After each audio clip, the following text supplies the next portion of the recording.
अस्सलाम वालेकुम everyone, welcome back to the channel. बेटा क्या हाल चाल है? उम्मीद है आप सब खैरियत से होंगे। अच्छा बेटा, जो आज हमने अपना टॉपिक स्टडी करना है वो है nature of excretory products in relation to habitats. बेटा हैबिटेट्स कहते हैं जहाँ पे कोई जानदार रह रहा है, वो जिस जगह पे रह रहा है उसे कहते हैं हैबिटेट्स। अब बेटा सबसे पहले देखिए ये एक्सक्रीटरी प्रोडक्ट्स कौन से हैं। बेटा सिंपल से एग्जाम्पल देता हूँ, हम अगर अपनी मिसाल ले लें, हम खाना खाते हैं, हमारी बॉडी को एनर्जी मिल जाती है, ठीक है। खाना खाया, कुछ टाइम के बाद हमारी बॉडी को एनर्जी मिल चुकी है। अब होगा बेटा क्या, अब वो एनर्जी के साथ वेस्ट मटेरियल भी हमारी बॉडी के अंदर अकोमोडेट हो जाता है। वो वेस्ट मटेरियल हमारी बॉडी के लिए नुकसानदेह है, और वो जो वेस्ट मटेरियल बॉडी से निकाल दिया जाता है उसको कहते हैं, ये क्या है आपके पास एक्सक्रीटरी प्रोडक्ट है। बेटा ये क्या है? Excretory product. बेटा तीन तरह के जो मेजर जिन्हें मेजर समझा जाता है कि एक्सक्रीटरी प्रोडक्ट है या नाइट्रोजनस वेस्ट है, इसमें बेटा नंबर 1 पे अमोनिया है, सेकंड नंबर पे यूरिया है और थर्ड नंबर पे यूरिक एसिड है। ठीक है बेटा, तो सबसे पहले बेटा हम देख लेते हैं अमोनिया की बात कर लेते हैं। अमोनिया बेटा एक हार्मफुल सब्सटेंस है। बेटा जब भी कोई जानदार, बहुत टॉक्सिक होता है अमोनिया, इसको बॉडी को इसकी ज़रूरत नहीं होती। बेटा ये कब बॉडी के अंदर अकोमोडेट होता है, यानी कि जब कोई भी जानदार है, जब वो प्रोटीन को डाइजेस्ट करता है, तो प्रोटीन आपको पता है बेटा किस चीज़ से मिलकर बनी होती है? अमाइनो एसिड्स के अंदर। जब प्रोटीन की ब्रेकडाउन होती है तो वो छोटे छोटे यूनिट्स के अंदर बदल जाते हैं, जिसे हम कहते हैं कि ये बेटा क्या है? अमाइनो एसिड्स हैं। अब बेटा अमाइनो एसिड्स के अंदर अमाइनो ग्रुप है, ठीक है बेटा, इसकी डीअमाइनेशन करवानी, यानी कि इस अमाइनो एसिड में से हमने जो अमाइनो ग्रुप है वो उसको बाहर रिमूव करवाना। ये कैसे होता है मैं आपको भी बताता हूँ। तो बेटा अमोनिया बहुत टॉक्सिक सब्सटेंस है। ज़्यादा बेटा क्या करते हैं, इसको बॉडी से एक्सक्रीट करते हैं। होता बेटा पता क्या है कि यहाँ पे आप देखिए, ये एक मैंने स्ट्रक्चर बनाया है, यहाँ पे इसके सेंटर पे कार्बन लगी हुई है, ऊपर मिथाइल ग्रुप लगा हुआ है, और नीचे मैंने कार्बोक्सिलिक ग्रुप लगाया, और एक तरफ हाइड्रोजन लगी हुई है, और दूसरी तरफ बेटा अमाइनो ग्रुप लगा हुआ है। बेटा ये जो अमाइनो ग्रुप है ना, ये बहुत टॉक्सिक है। यही अमाइनो ग्रुप जो है वो अमोनिया में चेंज हो जाता है, और यही अमाइनो ग्रुप जो है वो यूरिया के अंदर चेंज हो जाता है, और यही अमाइनो ग्रुप जो है वो यूरिक एसिड में बदल जाता है। तो बेटा इसको और इसको ये क्या होगा, इसकी ये जो NH2 ग्रुप का अमाइनो ग्रुप लगा, ये यहाँ से निकल जाएगा, इसको निकाल दिया जाएगा, और इसकी जगह पर जाकर ऑक्सीजन लग जाएगी। यहाँ पर देखिए कार्बन के साथ ऑक्सीजन ने डबल बॉन्ड बना लिया। अब यहाँ से बेटा क्या हुआ है कि हाइड्रोजन भी निकल चुकी है, अमाइनो ग्रुप भी निकल चुका है, पीछे हमारे पास क्या रह गया, हमारे पास जो है वो मिथाइल ग्रुप है, कार्बन के साथ ऑक्सीजन ने डबल बॉन्ड बना लिया यहाँ पर, और नीचे कार्बोक्सिल ग्रुप है, और यहाँ पे अमोनिया जो है NH2+H1 हमारे पास क्या हुई, as a by product waste material के तौर पर यहाँ से रिलीज हो चुकी है। अब इसमें जो वेस्ट मटीरियल है, यानी कि जो अमाइनो ग्रुप का यूरिया में भी चेंज हो गया है, यूरिक एसिड में भी चेंज हो गया है, और इसके अलावा ये अमाइनो जो अमोनिया है उसके अंदर भी ये कन्वर्ट हो गया है। तो पीछे जो चीज़ बचती है ना बेटा डीमाइनेशन के बाद, वो हमारे पास होता है पायरुविक एसिड।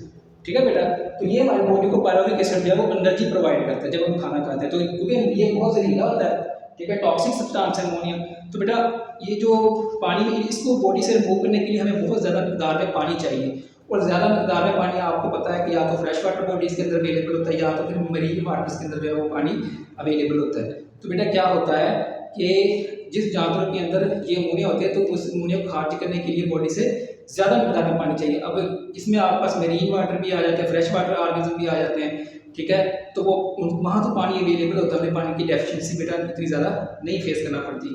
तो बेटा देखा जाए, अगर हम अमोनिया का 1 ग्राम हम लें, आपकी बुक के अकॉर्डिंग अगर आपने 1 ग्राम अमोनिया ली है, इसमें बेटा अगर आप 500 ml वाटर के साथ इसको डिल्यूट कर देते हैं, यानी इसे घुला लेते हैं, आपस के अंदर मिक्स कर लेते हैं, तो बेटा क्या होता है 500 ml वाटर जो होता है वो इसकी टॉक्सिसिटी को क्या कर देता है, ख़त्म कर देता है, कम कर देता है, और इसको यूरिनेशन के थ्रू बॉडी से एक्सक्रीट करवा दिया जाता है। अब बेटा हमारे पास है यूरिया।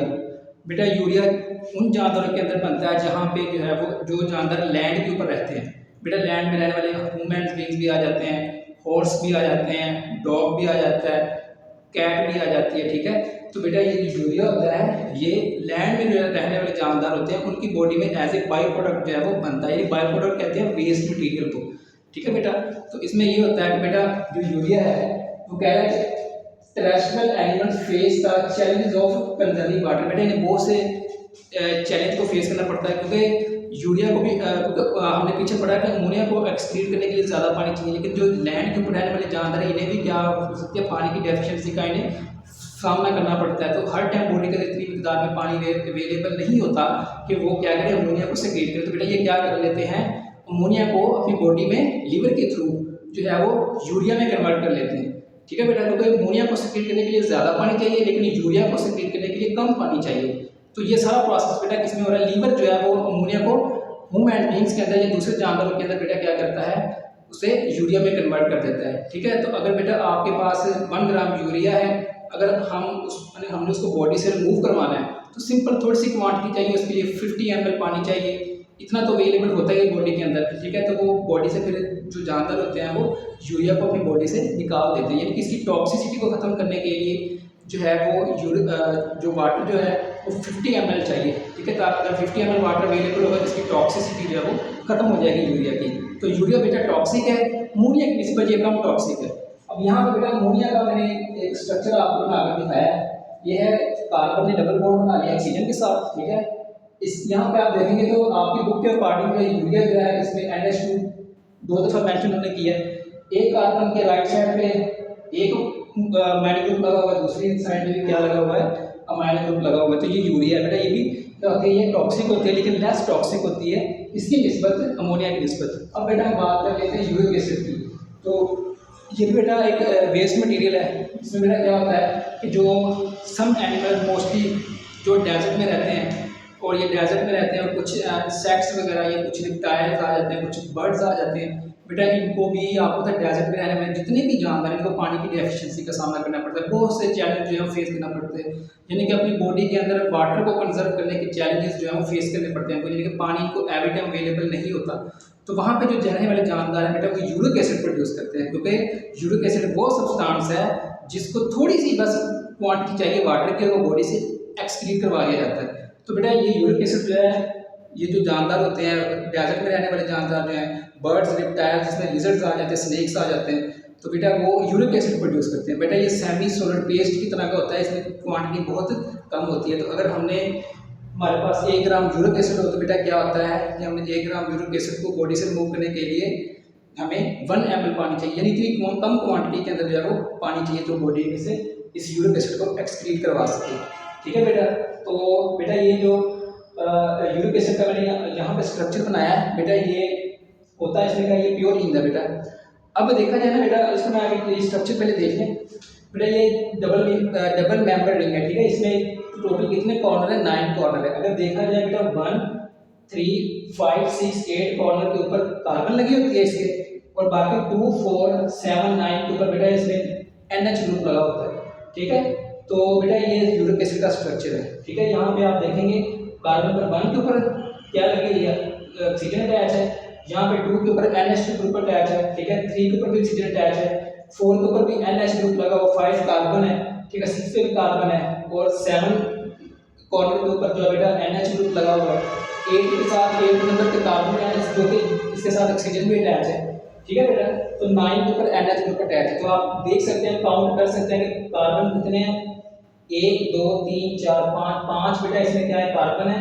और हाइड्रोजन इसमें कितने हैं आप देख सकते हैं, 1 2 3, और यहाँ हमारे पास है 4, और ये आपके हाइड्रोजन की तादाद भी 4 हो गई। और नाइट्रोजन कितनी है यहाँ पे, N4, यानी कि 4 नाइट्रोजन है। 1, चलिए यहाँ शुरू कर लेते हैं, 1 2 3 और ये 4, और ऑक्सीजन कितने अटैच है, 1 2 और 3। तो बेटा ये स्ट्रक्चर है किसका, यूरिक एसिड का स्ट्रक्चर है। अच्छा बेटा, आपकी बुक के अंदर एक बॉक्स बना हुआ है जिसमें वो कह रहा है कि जो यूरिक एसिड होता है इसकी कुछ क्वांटिटी जो होती है वो ह्यूमन एंड यूरिन के अंदर भी पाई जाती है। बेटा ये एक एक सब्सटेंस है, प्योरीन उसे कहते हैं। बेटा ये ऑर्गेनिक सब्सटेंस है, और ये हमारी बॉडी के अंदर जो है वो DNA और RNA की प्रोडक्शन करवाता है। ठीक है बेटा, ये होता है इसमें क्या कि ये हमें हासिल कहाँ से होता है बेटा, अगर हम ज़्यादा वेजिटेबल्स खा लें या हम गोश्त ज़्यादा खाएं तो बेटा उसके रिजल्ट के अंदर जो है ये यूरिक एसिड जो है हमारे बॉडी के अंदर कम क्वांटिटी के अंदर बनता है।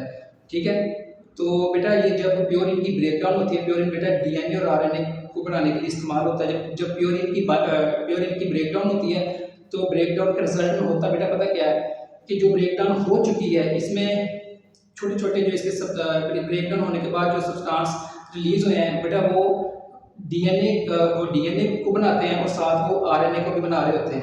ठीक है, लेकिन जो वेस्ट पीछे एज ए बाई प्रोडक्ट बचता है वो होता है यूरिक एसिड। तो बेटा इसकी कुछ मिकदार जो होती है वो आपकी बुक के अकॉर्डिंग वो कह रहा है कि इसकी कुछ क्वांटिटी जो होती है वो यूरिन के अंदर होती है। अगर इंसान ज़्यादा वेजिटेबल्स खा ले या बहुत ज़्यादा गोश्त का इस्तेमाल करे तो फिर वो यूरिक एसिड जो होता है वो ज्वाइंट्स के अंदर जमा होना शुरू हो जाता है, जिससे हमें जोड़ों का दर्द जिसे कहते हैं, तो एक डिसीज हो जाती है जिसे गाउट कहते हैं। बेटा ये जब जॉइंट्स के अंदर, जोड़ों के अंदर यूरिक एसिड जमा होना शुरू हो जाए तो ये वो बीमारी गाउट कहलाती है। ठीक है, तो बेटा हमें क्या करना चाहिए कि कम क्वांटिटी के, इतनी ज़्यादा अमाउंट के अंदर भी एवरी टाइम हमें ना वेजिटेबल्स को भी कम इस्तेमाल करना चाहिए लेकिन एक नॉर्मल क्वांटिटी के अंदर। ठीक है, गोश्त भी हमें इतना ज़्यादा इस्तेमाल नहीं करना चाहिए क्योंकि फिर अगर एक चीज़ का फ़ायदा है तो उसका नुकसान भी है। तो ये था बेटा आज का लेक्चर। अगर आपको ये वीडियो अच्छी लगी है तो काइंडली मेरे चैनल को सब्सक्राइब करें, बेल आइकन के ऊपर भी क्लिक करें ताकि आपको हर वीडियो का नोटिफिकेशन आ सके। थैंक यू फॉर वॉचिंग, अल्लाह हाफिज़। इसका स्क्रीनशॉट बेटा ले लीजिएगा, ये बहुत इंपॉर्टेंट है। अगर आप इतना लिख लेंगे तो आप पूरे मार्क्स ले सकते हैं। ये जो मैंने अभी सब कुछ एक्सप्लेन किया ये सारा कुछ वही है। थैंक यू, अल्लाह हाफिज़।